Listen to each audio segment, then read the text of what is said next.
What up, gang? Kevin here, Life22. And I know I told you I got to start doing these in the morning, but damn, waking up early sucks. And then you start doing a workout, and you're like, oh, I'll just sleep in a couple more minutes. And then, well, it happens. And then you end up falling asleep and waking up with like just enough time to, stretch, do a workout, take a shower, and then get the kids ready for school. So I'm working on it. Hopefully tomorrow morning. It's my goal. So, nonetheless, I wanted to squeeze this one in because I'm almost done with a book, and once I'm done with that book, I'm starting Rules Beyond Order, the new Jordan Peterson book that came out last year, and obviously I want to kind of build up to all the seminars I've kind of been listening to this whole time. So, one that I listened to probably back in June, which was pretty good. And so because we've just started, I was doing books that I had finished, and I'm like, you know what, why don't I just do like, the actual, like, not just review a podcast, but like review a series, right? Like, and Jordan does these little snippets, and there'll be one probably I review in the next few days. It was very quick, very brief. I wasn't overly impressed by it, but his insight's usually pretty good. And but it's just nothing that struck me, my chord. But this one was pretty good. And so it's called Dragons, Monsters, and Men. And here's the excerpt on it. So if you probably won't have access to this unless you pay for a Daily Wire subscription, which I highly recommend because they've got tons of great content. And Jordan's one of it. Like, all of his work is on the Daily Wire. So there's things that he's exclusively made for them, or things that you can exclusively get through them that you can't get for free on YouTube. I know some of his lectures you can, some of his podcasts you can get on his website. You can get on YouTube. But there's these series. They're phenomenal. So, like, they're a little snippet on here, but you got to go. Obviously, you got to pay for the Daily Wire, so then you can get beyond the paywall and then get all that great content. So, they're not a sponsor of the show at this time. But, so anyways, Dragons, Monsters, and Men, they discover your purpose and slay the dragons that stand in your way. Watch the four-part new series on men, masculinity, and the pursuit of greatness. So, Jordan has a following of younger men, right? Like, that seems to be his bigger demographic. Like, he reaches all types, women, men, young, old, but he has these young men that, like, because he speaks to them, and I guess I might fall in that category as well. I think my thirst for knowledge and the fact that he's got like really complicated concepts that like I kind of like get, I think are just awesome. So I don't know if I fall in line with it as much as maybe this series would speak to a young man, right? Like, and the 4-part series, obviously they have the trailer on here. Let's see here.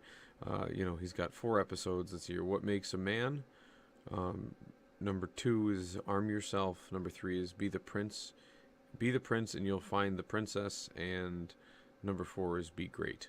So each one of them is about 30 minutes. I want to say there's like one that's like 40, and then there's one that's 25, and the rest are like 30, 34 minutes, things like that. So they're all great little snippets. I mean, for like something that's like under 2 hours, or just about 2 hours, maybe a little over, you're talking like just phenomenal. Oh, and I must have watched it in July because it came out June 29th is when it was released. So it's a really good series. What he kind of talks about is this like raw masculinity. When men are younger, they don't know how to handle it. So unless they have social interactions or learn properly from the role of their father, things like that, they have a tendency to like take that raw aggression. And he goes, that's pretty much, he kind of describes like prisons, right? Like what are prisons full of? Like they're full of like just guys with this raw aggression that don't know what to do with it, and they clearly are not doing the right thing with it. So like you have this monster in you and you need to control it. And a guy who knows that there's a monster in there and can control it is way more useful than a guy who denies that there's a monster and then just like Dr. Jekyll's and Mr. Hyde, like 1 minute sweet and sensitive, the next minute like kill, and that's, he kind of points at that, and he points at a lot of things like you need to understand, and maybe it's not I don't think it's not a monster in terms of like, like toxic masculinity, one of these like new woke terms, but it's like just like, the masculine drive, things that push you forward, things that like what makes you different, right? Like why you would protect the pack, rather than, what I mean, like than nurse the young, right? Like the difference between men and women and female, male and female is like he talks about a lot of this, and he also references, in general, dragons, right? Things that like whether the monster inside you, this thing that like you need to learn to control, as well as like dragons or things that stand in your way. So like just like if you've ever dealt with somebody who's dealing with like a drug problem or something, they're told they're chasing the dragon, right? Like it's a constant term, right? Like, well, so the dragon is a symbolism for a problem, and it either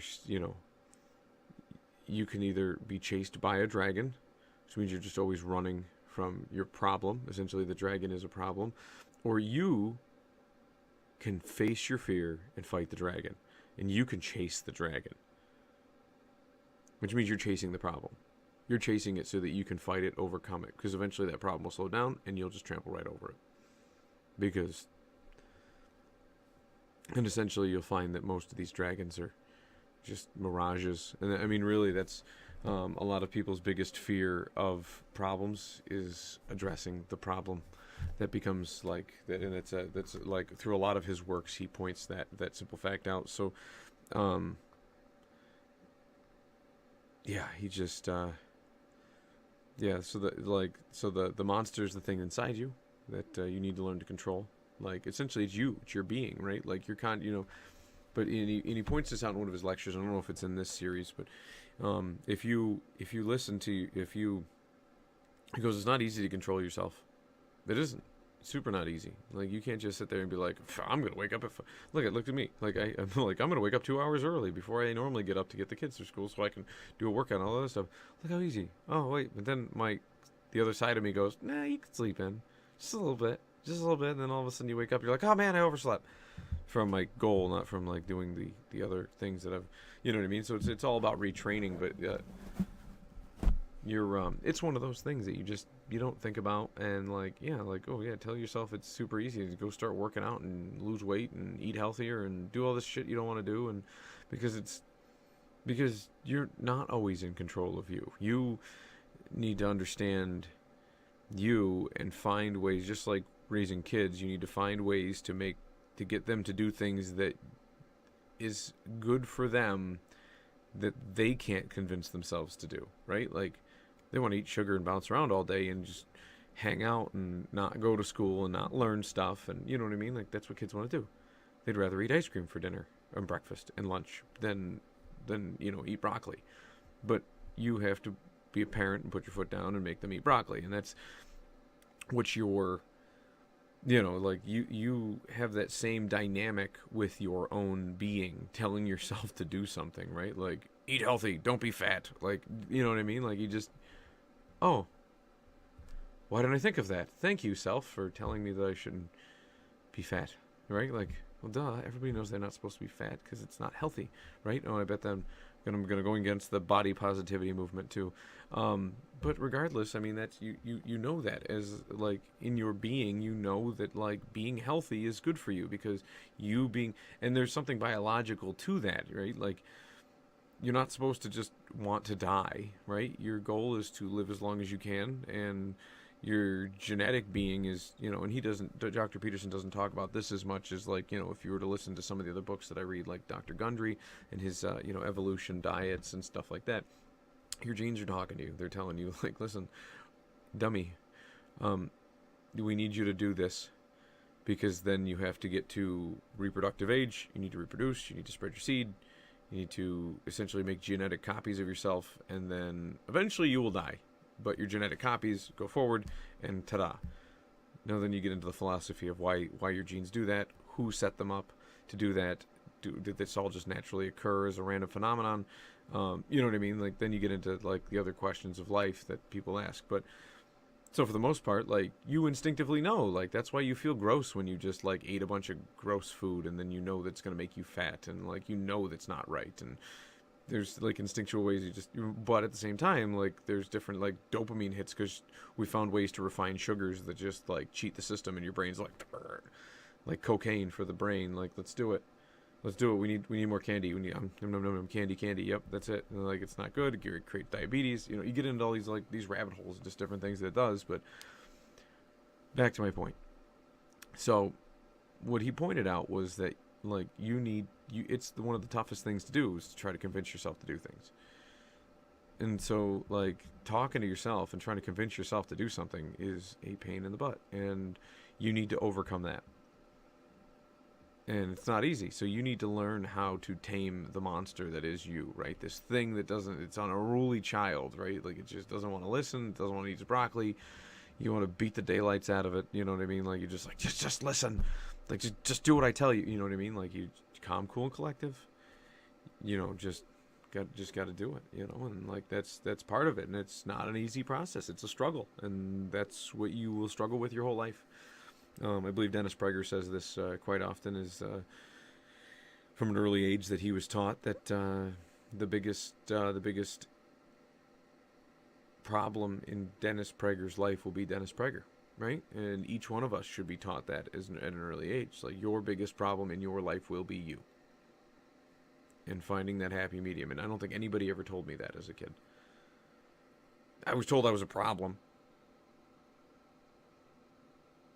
But that's not helpful to a child, and it doesn't help you understand that there is going to be a constant seesaw, teeter-totter balance. The trapeze artist, you know, a balancing act of trying to keep everything in your gravitational pull, like, together. Like, you are the center of your own gravity, right? And, like, you need to hold it all together. You're Atlas holding up your own world, and you can make or break that, you know? And so, like, yeah, I mean, you have to be able to handle that. And, you know, most of your problems are going to come from you, because they're going to be inside your own head. It's going to be how you perceive the world. And sometimes you need outside perspective in order to view that how you perceive the world is outside of, you know, not outside of your control. It's actually all internally caused that can help you solve your own problems.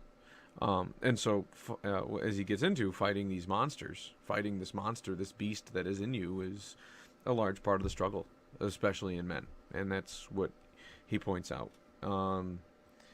Let's see here. So we've kind of understood the men part, the monster, and the dragons. Obviously, that's your problem. And then he kind of leads into another series that we'll be reviewing too coming up. But you know, be the prince and you'll find the princess. And he kind of talks about how, like, you know, putting your, you know, being the person that's in control of your own self kind of exudes confidence, and that will make you attractive to mates, right? Like, don't just go out there and just like club girls over the head and drag them back to your cave, right? Like, just no, you exude confidence. You just live your life. You live your best life. And a friend of mine, Ash, who hopefully someday we'll have him on the show, he's one of my great mates from Australia, and he's always telling me, "Good on you, Kev," and you know, all those other great cliches that you get from Aussies. And he once told me, like, be the person that you want to be, and the people that are, then the people that will end up surrounding you will be people that want to be around you. And I thought that was great advice. And he's always full of like little jewels of wisdom.